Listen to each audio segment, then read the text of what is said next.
বন্ধুরা, আজকের গল্পের আসরে তোমাদের জন্য থাকছে গোপাল ভাঁড়ের লোকসান 2 পয়সা।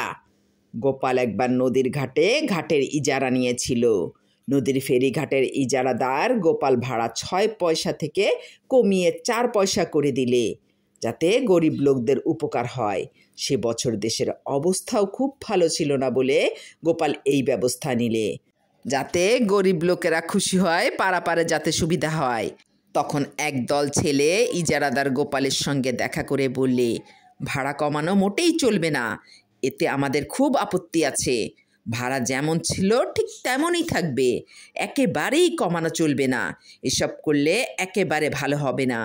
গোপাল তো তাদের কথা শুনে অবাক হয়ে বলে, ভাড়া বাড়ালেই জনসাধারণ সচরাচর আপত্তি করে থাকে, কিন্তু ভাড়া কমালে তো কেউ আপত্তি করে না।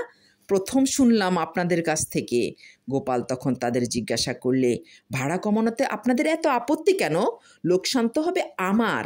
আপনাদের আপত্তির কারণ আমার মাথায় একেবারে ঢুকছে না। তখন সেই অদ্ভুত ছেলেগুলো মুখ বেজার করে বললে, তবে শুনুন মশাই, আমরা রোজ সাঁতরে ওপারে যাই আর রোজই ভাবি ফেরি নৌকায় না গিয়ে সাঁতরে ওপারে যাওয়ার জন্য পাড়ের খরচ বাবদ 6 পয়সা আমাদের সঞ্চয় হচ্ছে।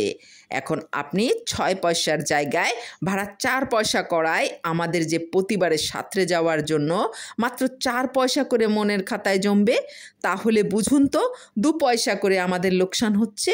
এই লোকসান কেমন করে মিটবে বলুন? গোপাল ছেলেদের কথায় না হেসে পারল না।